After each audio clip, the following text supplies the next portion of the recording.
जय श्रीमन्नारायण। अस्मद्गुरुभ्यो नमः। विचक्षणाय चरणोपसादनात् संगं युदस्यो भयतोऽन्तरात्मनः विन्दन्ति हि ब्रह्मगतिं गतक्लमाः तस्मै सुभद्रश्रवसे नमो नमः। వివేకవంతులు శ్రీహరి యొక్క పాదపద్మములను సేవించి తద్వారా మనస్సునకు ఇహపర లోకముల భోగములందు గల ఆసక్తిని అతిక్రమించి ప్రయాస లేకుండగానే బ్రహ్మీభూతులగుదురు. అట్టి పరమ మంగళకరమగు కీర్తి గల శ్రీహరికి అనేక నమస్కారములు. Second canto 4th chapter 16th prayer. భగవద్బంధువులారా, శ్రీమద్భాగవత తత్వదీపిక ప్రథమ స్కందం 14వ ఎపిసోడ్లో స్వాగతం. ఇంత క్రితం నారదుల వారి యొక్క వృత్తాంతాన్ని చెప్తూ వారు వ్యాసుల వారిని ప్రేరేపించారు భాగవతం రాయటానికి. ముందు భాగాన్ని తెలుసుకుందాం. నారదుడు తన జన్మను కర్మను చెప్పగా విని సత్యవతి సుతుడగు వ్యాసుడు మరల ఇట్లు ప్రశ్నించెను.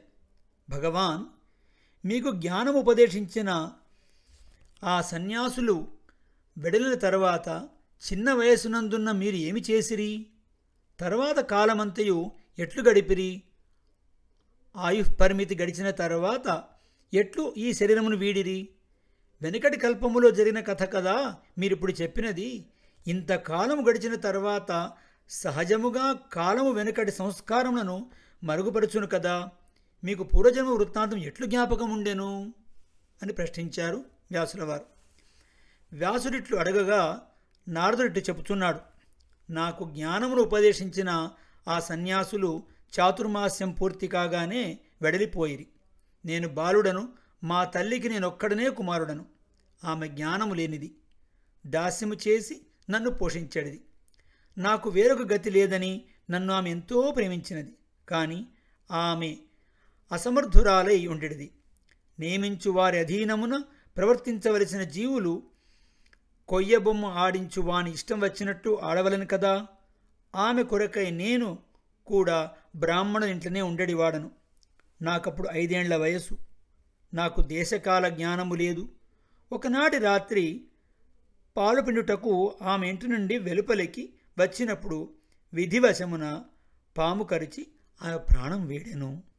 అప్పుడు నేను భక్తులకు భగవానుడు మేలే చేయునని నిశ్చయించుకొని ఆమె చనిపోవుట భగవానుడు నాపై చూపిన అనుగ్రహమని భావించి ఉత్తరపు దిక్కునకు ఇల్లు వదిలిపోవుచుంటిని. పట్టణములను, పల్లెలను, గ్రామములను, వ్యవసాయ క్షేత్రములను, కొండజాతుల వారి పల్లెలను, తోటలను, అరణ్యములను, ఉద్యానవనములను చూచుచూ మంచి జలములు గల చెరువులను సేవించుచూ పోవుచుంటిని.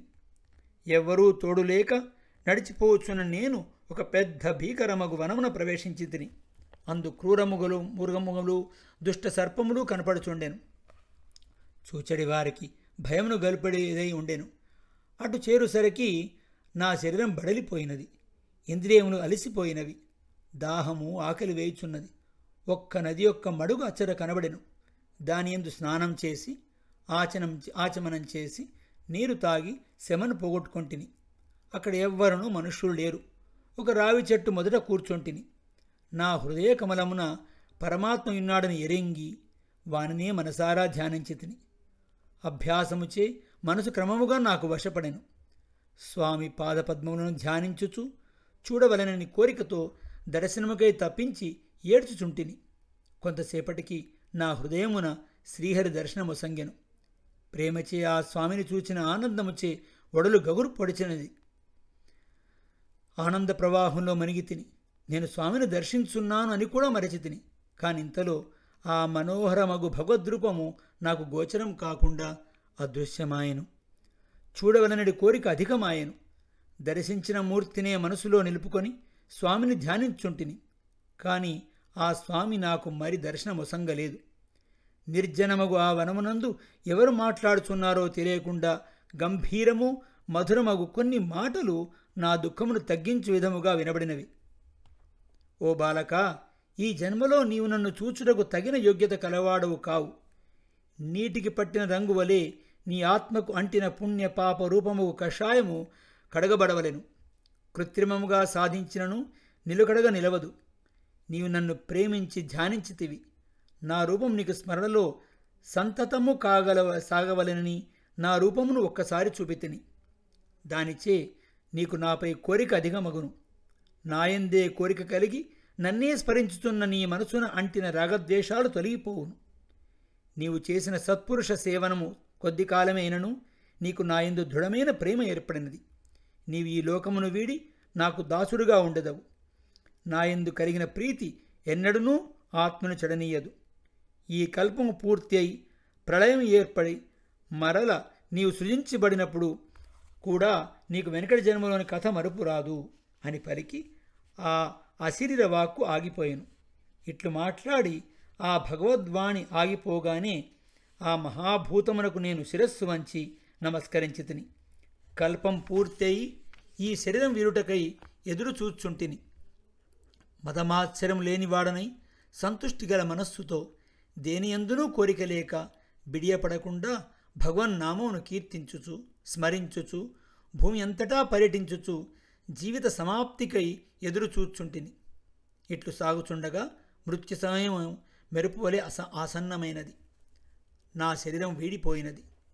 నా ఆత్మ సర్వజీవ లయములకు ఆధారమైన భగవానుని అనిరుద్ధ శరీరమున లయమైనది.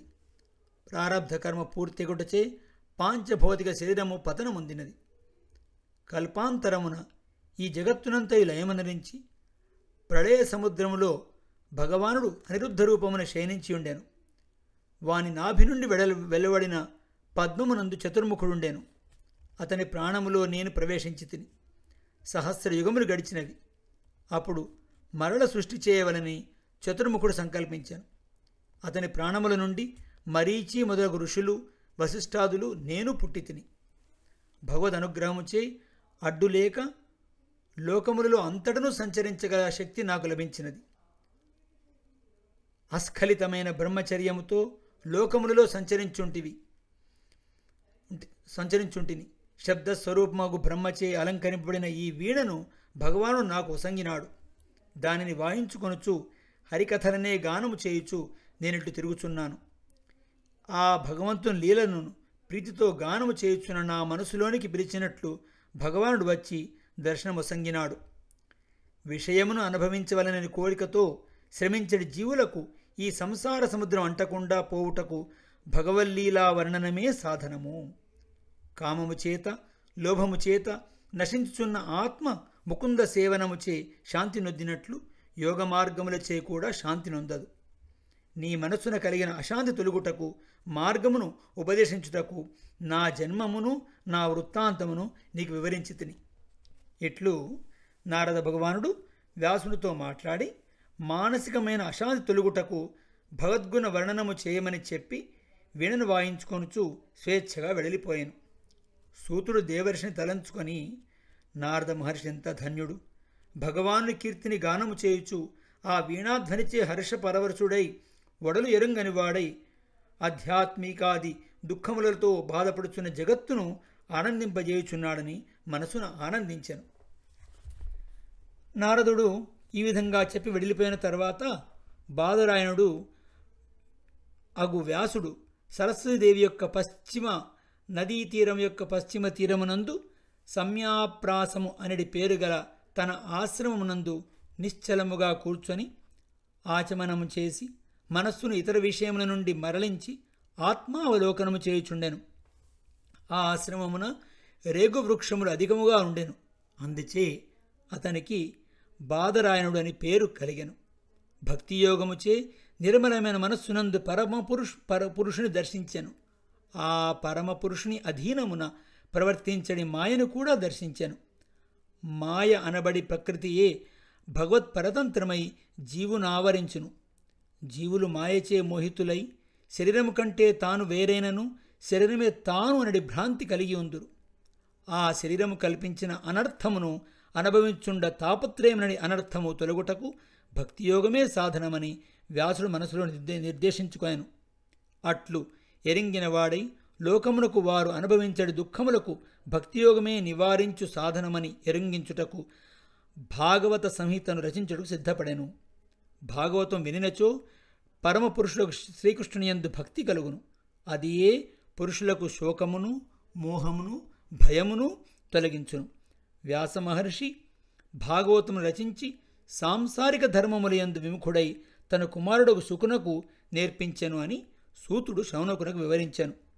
శౌనకుడు ఆ ప్రస్తావమును విని ఏకాగ్రచిత్తముతో పరబ్రహ్మమునే సంతతము మననము చేయుచు ఆనందముననే మునిగి ఉండి ఇతర విషయమును ఉపేక్షించి ఉండడి శుకుడు ఈ భాగవత సంహితను అభ్యసించుటకు ఎట్లు ఇష్టపడెను అని ప్రశ్నించాను. ఆ ప్రశ్నకు జవాబు మనం మరొక ఎపిసోడ్లో తెలుసుకుందాం. స్మద్గురుభ్యో నమః. జై శ్రీమన్నారాయణ.